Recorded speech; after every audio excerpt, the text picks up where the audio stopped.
Well, once again, it's time to board the Orville. Yes, yes. Well, this episode was called All the World is Birthday Cake. You see, the crew is actually able to make first contact with a species on a planet that is sending out a message for alien life to come make contact. And, the Orville gets the signal, and they show up on the planet, and everything's going pretty cool. And they introduced their new security chief. Yeah, she's basically another Alara, just a different personality, but same species, so she's a super strong woman. And sadly, this means Patrick Warburton's character had to shuffle off somewhere else, I guess. That's too bad. I would have just kept him there, but I guess he was only available for so much amount of time. Anyway, so they make contact with this alien world, and like I said, everything's going fine. They're having dinner with them and everything, and then all of a sudden, Kelly makes mention that she and Bortus share a birthday, and oh boy, the alien, the Riegers, I guess they're called, explode in outrage and have them arrested and throw them out, and they're all giving these tests and whatnot, and then they discover that the people are obsessed with astrology, and if you're born at a certain time under a certain zodiac sign, well, then you're what they call a Gilliac. This is the bad luck sign in their culture, and it means you're going to be prone to violence and crime and all this sort of thing. And so they're so obsessed with it that people will deliberately have C-sections performed to make sure their babies are born before they reach the month of the Gilliac sign. And so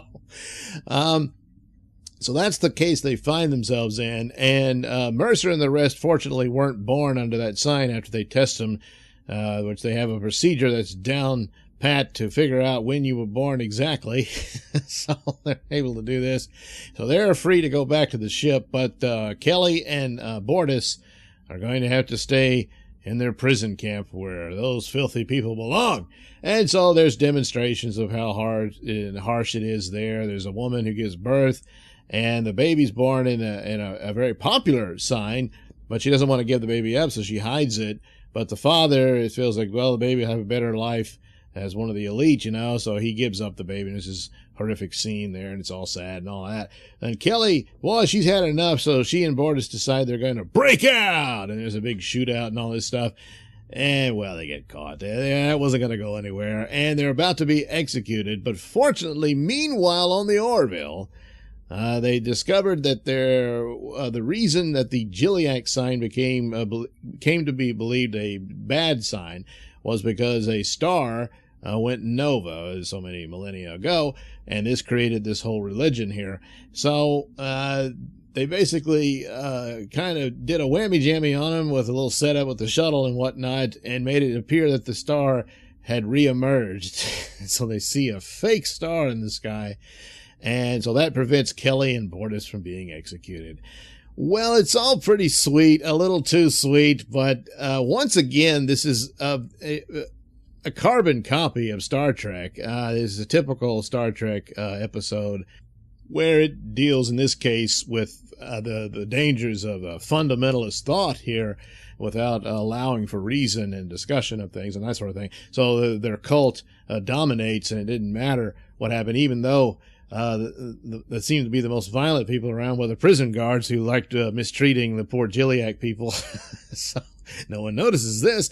But anyway, so that's what they did. And then there's open relations between the diplomats and whatnot. And they end up having a birthday celebration for Bortus and Kelly. Of course, Bortus does not enjoy this.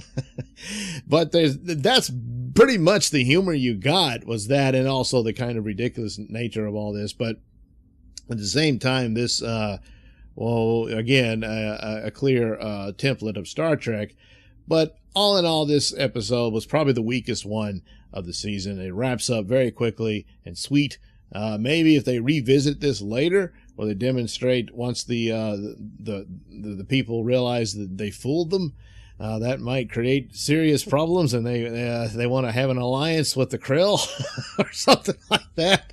That would be interesting. But other than that, everything's kind of sweet and simple at the end. But then again, a lot of Star Trek was that way, you know, whether it was Picard or Kirk, they'd give this big humanitarian speech and, oh, isn't that great? And you're going to go forward and learn new things and blah, blah, blah. And then they head back to the ship and they're on to the next adventure. Things don't work out that way. So they figure, oh, well, you've released all the Gilliacs and now you don't have all these prejudices against them anymore. Oh, boy. No. Things don't smooth over that fast. So, but anyway, that's how the show wraps up, and it's dealing with this topic. But overall, I think they need to keep the humor in it. That was to its strength rather than not. But still, yes, more in the vein of Star Trek than the other Star Trek show that bears no resemblance to Star Trek whatsoever. But Orville can't depend constantly on the failures of CBS and their Star Trek Discovery and how bad it is. So Orville needs to do episodes that are stronger like the previous ones they've had. And this one is an example of weakness on their part, I think. So this one, 3 stars out of 5. 2.5. out of 5, but it still leaps and bounds better than STD, and highly recommend the series overall.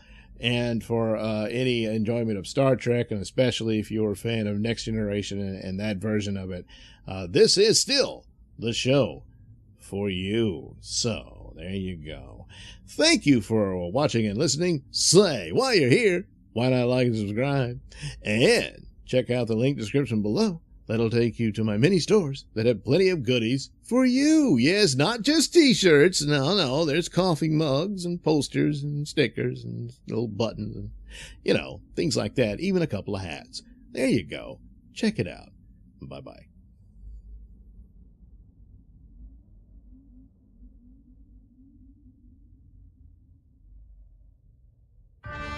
Say, friends, check out Nailsin Theater at sellfy.com/Nailsin.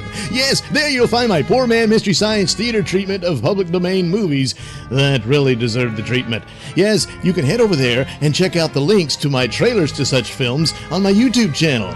Yeah, you can preview them and then head over back to sellfy.com/Nailsin and purchase yourself some Mr. Nailsin treatments of movies. I'll be right there to guide you through it.